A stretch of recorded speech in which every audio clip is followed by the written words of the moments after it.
Hello, Oscar. Grandpa here. And, of course, Moosey. Say hello, Moosey. Hello. Hello, hello, hello, hello, hello. Have you been good, Moosey? Yeah, I've been good. I've been good. Yeah, I think he has, Oscar. I think he's been good. Have you been good? I hope you've been good. Anyway, it's lots of love from me and Granny and Moosey and Auntie Anna. And I hope you're all well, and love to you and little Annabelle and Mummy and Daddy, and having a fun weekend. Maybe some snow, maybe making some snowmen. I don't know. You'll have to let us know. So, what are we going to do today? We're going to start with Mr. Impossible. I hope you enjoy it. So let's have a look, shall we? Mr. Impossible. Mr. Impossible could do the most amazing things. For instance, Mr. Impossible could jump over a house. You try it. No, don't, Oscar. It's impossible, isn't it? So there's Mr. Impossible jumping over the house. Not too sure about that. And Mr. Impossible could make himself invisible. All he had to do was stand there and think about becoming invisible. And he became invisible. You try it. Yes, it's impossible, isn't it? There's Mr. Impossible looking invisible. That's silly, isn't it, Oscar? And Mr. Impossible could fly. All he had to do was stand there and flap his arms about, and off he flew. You try it. It's impossible. There he is. He's flying. Don't think so. And Mr. Impossible lived in an impossible-looking house. Have you ever seen a house in such an impossible place? So where is it, Oscar? Yep, it's the house. Mr. Impossible's house is on top of a tree. Yeah, of course it's impossible. One day, Mr. Impossible was out walking in the woods when he met a boy called William. There we are. There's Mr. Impossible meeting a boy called William. William was on his way to school. Hello, said Mr. Impossible. Hello, replied William. I'm William. I'm impossible, said Mr. Impossible. Really, said William. Really, smiled Mr. Impossible. Can you do impossible things? Asked William. Haven't come across anything I couldn't do, replied Mr. Impossible, modestly. William thought. Can you climb up that tree? He asked, pointing to the biggest tree in the wood. I can do better than that, replied Mr. Impossible. I can walk up that tree. And he did. He didn't just climb it. Look, he walked up it. I mean, that's got to be impossible, isn't it, Oscar? Anyway, let's see what happened next. William thought again. Can you stand on one hand? He asked. I can do better than that, replied Mr. Impossible. I can stand on no hands. And he did. That's impossible, cried William. True, replied Mr. Impossible. So Mr. Impossible's not standing on any hands. He's just floating upside down. Oh, I don't think that's really possible. Do you, Oscar? William and Mr. Impossible... Then William remembered that he was on his way to school. Why don't you come with me? He asked. But I've never been to a school before, Mr. Impossible said. Then it's time you did, replied William. Come on. And there's William inviting him to come to his school. Whoa. William and Mr. Impossible sat at the back of William's classroom with all the other children. The teacher came in but didn't notice that there was somebody extra in his class that morning. Look, you can just see Mr. Impossible with his blue hat, can't you? Sitting at the back of the class. Good morning, children, he said. I have a very difficult sum for you to do today. It will take you most of the morning to work out the answer. And he wrote the sum on the blackboard. Wow. Wonder what the sum was, Oscar. It really was the most difficult sum William has ever seen in his whole life, full of multiplications and divisions and additions and other things. William didn't enjoy. The teacher was right. It would indeed take most of the morning to work out the answer, if not most of the afternoon as well. Mr. Impossible whispered in William's ear. Look, there he is, whispering in William's ear. Wonder what he's whispering. William put up his hand. Yes, William, said the teacher. Is there something about the sum you don't understand? Please, sir, said William. Is the answer 23? The teacher was very, absolutely, totally, completely amazed. Look at him looking amazed. How did you work out the sum so quickly? He gasped. It's impossible. Nothing is impossible, said Mr. Impossible from the back of the class, and stood up. Well, I never did, exclaimed the teacher. After that, Mr. Impossible spent all day at the school. He showed the teacher how he could read a book upside down. That's silly, isn't it? Look, there's Mr. Impossible reading a book upside down. Oh, dear. That's impossible, said the children who were watching. Absolutely, replied Mr. Impossible.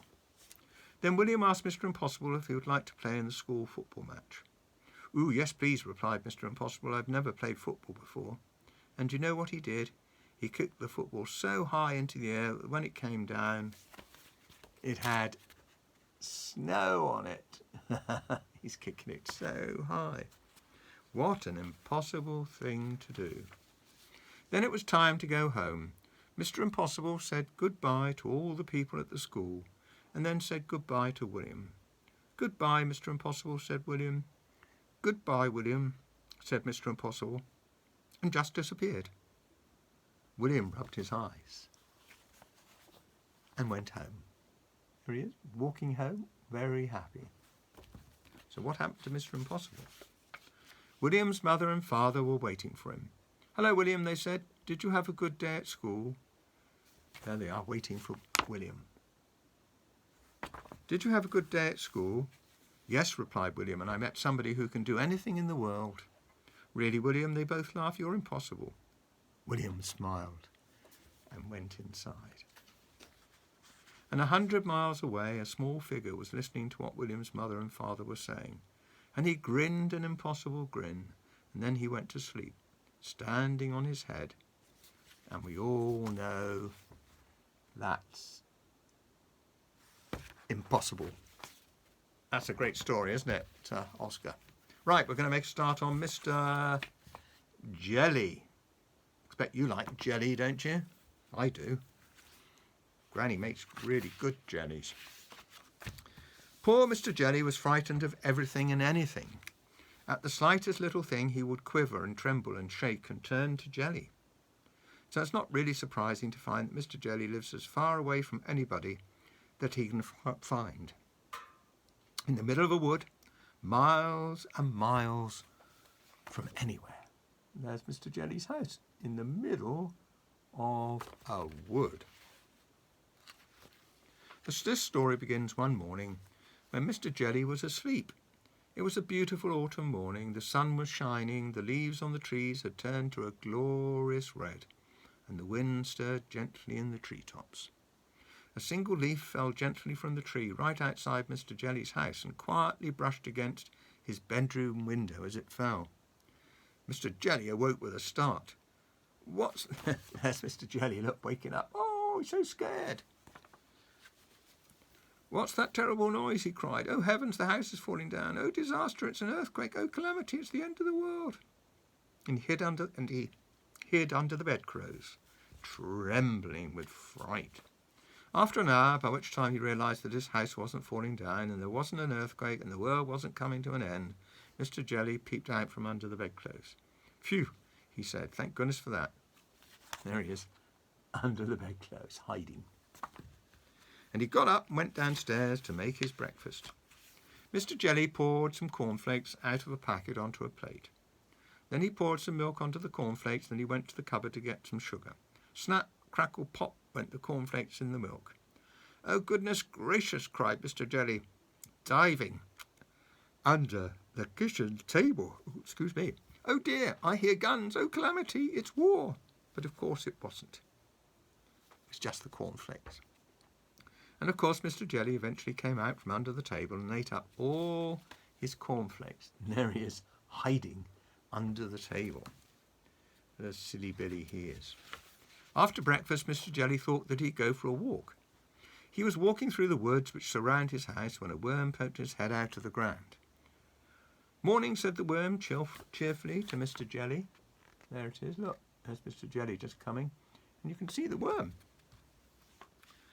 Mr. Jelly, excuse me, nearly jumped out of his skin. "What?" he shouted. "Who's there?" And then he saw the worm. "Oh, good heavens, it's a snake. Oh dear, a man-eating snake. Oh, calamity, I'm going to be eaten alive." And he jumped up into a tree. "What a performance," commented the worm, and went back into his hole. That's nice. After an hour, Mr. Jelly felt brave enough to climb down from the tree and continue his walk. Eventually he came out on the other side of the wood and into a field. Mr. Jelly glanced nervously around. It was an empty field. Or was it? In the long grass in the middle of the field, unseen by Mr. Jelly, there was a tramp enjoying a sleep in the autumn sunshine, like a sort of hobo, I think. Mr. Jelly picked his way cautiously through the grass. The tramp, fast asleep, snored. There's the tramp. Man of the road. "What was that?" shrieked Mr. Jelly. "It's a lion, I hear it." "Oh, goodness gracious, oh dear me, a huge lion with enormous teeth. A huge lion with enormous sharp teeth that's going to bite me in two. A huge ferocious lion with enormous sharp teeth that's going to bite me in two, if not three." And he fainted. And there's Mr. Jelly, having fainted. Silly Mr. Jelly, isn't he? All this commotion awakened the tramp. He yawned, stretched, sat up, and saw Mr. Jelly lying on the ground beside him. "Oh dear," he said, for he was a kindly tramp. "Oh dear." And he picked up Mr. Jelly and placed him gently in the palm of his hand. So there he is, Mr. Jelly's in the palm of his hand. He does look very kindly, doesn't he? What's going to happen next? Mr. Jelly came to and sat up, rubbing his eyes. Then he saw the tramp's face looking at him. "Oh, disaster!" he screamed. "Oh, calamity! It's a giant, an ogre! Oh, gracious, he's going to have me for breakfast." My," said the tramp gently. "You're a nervous little chap, aren't you? What's your name?" "Mr.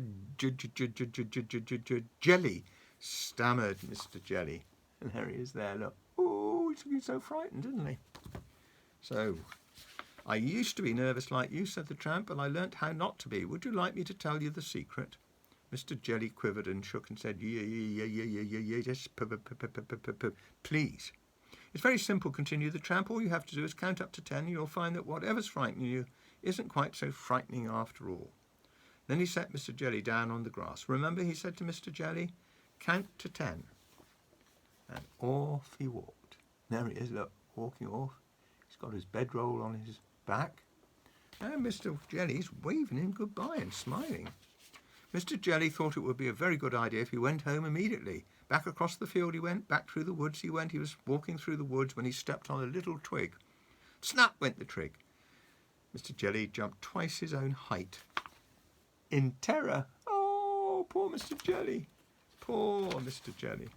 "What was it? What was that?" he shrieked. "That terrible snapping noise. It's a tree falling down. It's going to crash me to pieces. Oh, calamity, it's a crocodile hiding in the bushes, snapping its teeth. Oh, disaster." And he stopped. He took a deep breath.